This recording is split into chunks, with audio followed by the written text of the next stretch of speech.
You are a toy! Pixar is one of the most well-known studios that has crafted the most inspirational films and characters people have grown to know and love over the years. With 24 successful films, we were wondering when and how the Magic Studio got its start. Going back all the way to 1974, when New York Institute of Technology's founder, Alexander Schur, established the Computer Graphics Lab, which was the first step in developing the studio with the necessary software. The goal of this group has been to do an animated feature from the day I started. This was the holy grail of computer graphics, to get to the point where you could do the feature film. Before Toy Story, Pixar was focusing on shorter projects like its first short film, The Adventures of Andre and Willie B, released in 1984, being the only short film Pixar has ever shown on its own without a film playing after the fact. The short involves a boy named Andre awakening in a forest and being confronted by a pesky bee into turning his back so that he can run away. Angered, Wally B chases Andre and eventually catches up with him and strikes with a stinger. A collision occurs off-screen, and a dizzy Wally B reappears with a bent stinger. Shortly thereafter, Wally B gets hit by Andre's tossed hat as a last laugh for revenge. Ed Catmull and Alvy Ray Smith asked me to think about what a character would look like made up of simple geometric shapes. Spheres, cones, cylinders, boxes, that kind of thing. This is a short yet warm-hearted film that captured the hearts of many and inspired more shorts like Luxo Jr. So all the things that I learned as far as principles of animation and film grammar still apply.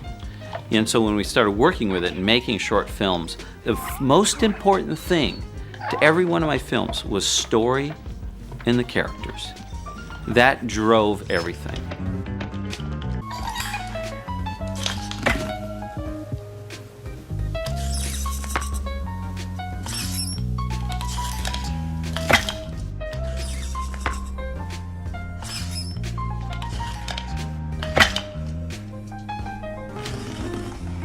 As soon as the lamp moved, people started going crazy. And then the ball came in and they were going nuts. And I remember actually shrinking down in my chair, getting a little frightened, thinking, what's going to happen when the funny part gets here? It's only a minute and a half long. Before it was done, people were giving it a standing ovation. It was the film that was said that changed cinema and created one of Pixar's most well-known mascots. The plot is based around two lamps in a dark room. The smaller lamp sees a ball rolling across the table. He eyes the ball curiously and pushes it away, but the ball comes back to him. He pushes it away again. This ends with him hopping off-screen, then later being seen playing with a beach ball. Released at the Dallas Convention Center Arena, where the audience of 6,000 people immediately recognized Luxo Jr. as a breakthrough. It was said by some of the viewers that it was the first computer animated film that enabled viewers to forget they were watching computer animation.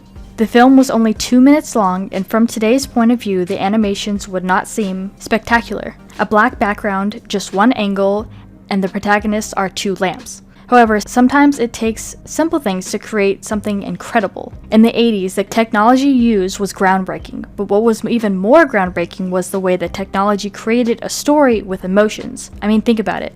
This was a film with lamps as characters, and they were able to create real human emotions with not even a face to portray real expressions. In just 2 minutes, the film creates a heartwarming story and a strong connection between the big lamp and the little lamp. This is an incredible creation coming from people who didn't have that many years experience with animation, as it was developed just a few years prior and still being tested on. Moving on to another high-rated short film of Pixar's development in 1988 called Tin Toy. The plot of this short surrounds a mechanical one-man band named Timmy and an infant named Billy. With a runtime of 5 minutes, Tin Toy shares a story between these two as almost a game of cat and mouse as Tinny attempts to keep away from Billy, but seeing as how Tinny is built like one of those mechanical wind-up toys, he makes noise every time he moves, only encouraging Billy to keep chasing after him. What now seems amazingly primitive at the time was the limit of what we had figured out how to do with the computer. So we were doing things like soft shadows and the textures of wood flooring and cloth on the couch and a magazine on the couch. So everybody who could model anything had to pitch in to make a toy to go under the couch.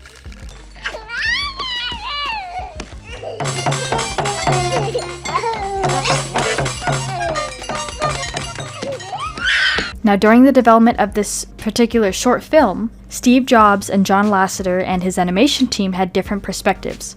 Steve Jobs' focus was making money for Pixar, and he saw that Lasseter was just spending it. Lasseter and his team had a passion for entertainment, not improving software. In 1988, cash was running so short that Jobs convened a meeting to decree deep spending cuts across the board. When it was over, Lasseter and his animation group were almost too afraid to ask Jobs about authorizing some extra cash for his other short. Eventually, Lasseter was able to pitch out the short with storyboards and acting each scene out. Jobs warmed up to the project and agreed to provide the $300,000 it was required to get the film running. "I believed in what John was doing," Jobs later said. "It was art, he cared, and I cared. I always said yes." His only comment at the end of Lasseter's presentation was, "All I ask of you, John, is to make it great." After its completion, it went on to take the Academy Award for Best Animated Short in 1989. Now, what's special about this short film is it inspired the idea of their first full-length feature film in 1995, Toy Story.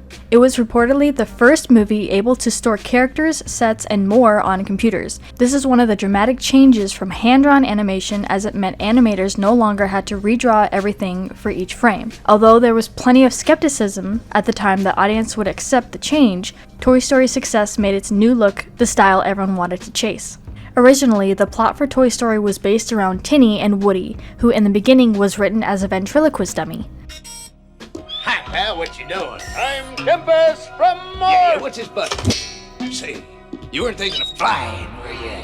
Well, You know Andy loves toys that can fly. Woody was the main villain, abusing the other toys until they rallied against him. The script went through many changes before the final version. In the original idea, Tinny was on a family vacation with his owner, and he gets lost at a rest stop. There, he's found by a junk man who chucks him into the back of his truck. In the back of his truck is this old ventriloquist dummy, and they decide to stick together. But at the end, they finally end up in kind of a toy heaven at a preschool where they'll never get lost or never get outgrown.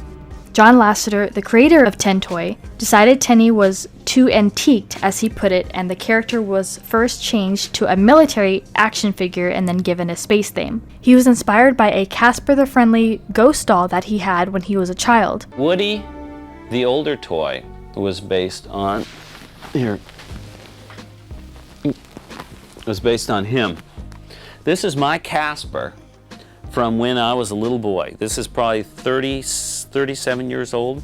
It wasn't until one of the character designers suggested that Woody could be changed to a cowboy that the character moved into its final form, that we all know and love today. However, the character being a dummy, Lasseter saw that he looked too mean and sneaky, and within the trials of animation testing, made Woody not as appealing and more of an antagonist. What he was eventually finalized to be was an old-fashioned floppy pull-string cowboy doll with an attached voice box. Pixar is now known as the top animation movie studio on the planet thanks to its imaginative stories and great animation. As the years went on, the studio continued to create the incredible stories that we all know and love today and continue to take us into new worlds and connect to great characters.